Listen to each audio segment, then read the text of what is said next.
Episode 3 features the events that unfold on Kurukshetra war field from 4th to the 9th day of the battle. On day 4, 5, and 6, Arjun fights furiously and the Kaurava army sustains heavy losses. On days 7 and 8, Bhishma Pitama starts to fight back and give a strong counterattack to the Pandavas, thereby turning the tide of events, and this time it is Pandavas who have sustained heavy losses. On day 9, Sanjay takes the news to Dhritarashtra that 15 of his sons have been killed by Bhim. Dhritarashtra mourns the loss of his sons and he wonders how he is going to tell Gandhari that their sons have died. We now look at both the Kaurava camp and the Pandava camp and what's going on in terms of war strategy there. Bhishma is tending to the wounds of Duryodhan and he tells him that I would like to make a suggestion, listen to me. Duryodhan says, tell me, what is it? And Bhishma Pitama suggests that he come to an agreement with the Pandavas and stop the war. He says, I can see that this is going to have disastrous outcomes no matter which way the events go. I think that you should come to some sort of a compromise with the Pandavas. Duryodhana, of course, refuses. Karan at this point enters the discussion and he says that if he were the commander of the army, he would have taken out Arjun on day 1 and this whole war would have crumbled. Bhishma reminds him that the only thing that is standing between Kaurava's defeat and Pandava's victory is he himself. We now are taken to the Pandavas and the war strategy that they are discussing. Krishna makes a very, very clear point that as long as Bhishma is around, they are not going to be able to win this war. They have to come up with some sort of a plan to take him out. Yudhishthira gets a little emotional and he reminds them all that he is their great uncle. And Bhim is very, very angry. He says, apart from being a great uncle, he's also a coward. He did nothing to protect Draupadi. There is a problem here. Bhishma is of divine birth. He is son of Ganga. And he has the boon of choosing when to die. It's the boon of Ichhamrityu. So he may get wounded, grievously injured, but he will die when he chooses to die. Until he wishes to stay alive, he's going to be alive.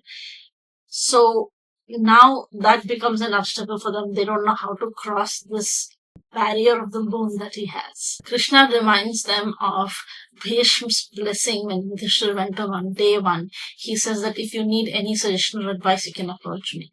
So he says this is the perfect moment to utilize it. Let's go ask Bhishma himself how to defeat him. So all 5 of them enter Bhishma's tent. Bhishma is sitting, he's unarmed, and he gets a little defensive in that moment. He sees all of them trooping in, and he gets a little scared, and he says, even if I'm unarmed, I'm a warrior. Always remember that. So that was kind of funny. So then Yudhishthira says that, can you please tell us how to defeat you? He looks at them, he scoffs, and he says, really, you came all the way to ask me how to defeat me. But then he does keep his promise, and he says, on earth there is no man, and in the skies there is no god that can defeat me. Krishna realizes this is a clue ahead that Bhishma has given them. If they solve this riddle, they will have the answer. Krishna thinks about it a little while and then he realizes the next day when he's at battlefield that while a man may not be able to kill him, a woman on earth can. And then he looks at Shikhandi. We now get a little bit of background on who Shikhandi is and how Shikhandi is going to play a very important role in bringing Bhishma to his knees. In a flashback, we are shown the Swayamvar of Amba, Ambika and Ambadika. Bhishma enters the wedding and everyone is surprised to see him there since he has taken the oath of Brahmacharya. What is a man who's taken the oath of Brahmacharya doing at a Swayamvar? He captures all 3 sisters and takes them away from marrying his brother, Vichitravirya. But both Bhishma and Princess Amba were instantly attracted to each other. Now the issue is that she has a previous lover, King Shaliv. He refuses to marry Amba even though Bhishma returns her to him because his ego is bruised because of him being defeated by Bhishma.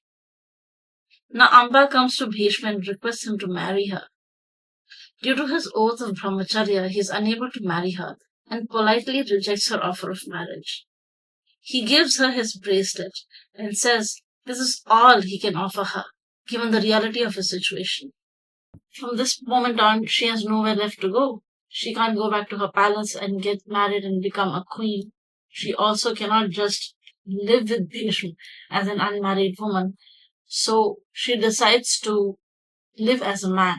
But now she's angry with Bhishma for creating the situation where she now has to give up her old idea of what her life might have looked like. Insulted and dejected, she vows to keep the memory of this moment alive for many lives to come. So, as I told you earlier, she had decided to turn into a man. We are shown the process of how that happens. Amba transforms and takes her male form as Shikhandi with Mahadev's blessings. Now, the issue is that even though she has turned into a man, Bhishma does not see her as a man. He sees her as a woman. He considers the use of weapons of might against a woman as inappropriate. So in the battlefield, even though he knows that she is firing at him, he doesn't retaliate because it's a woman. To him, that's a woman. Even if she has taken the male form, she's a woman.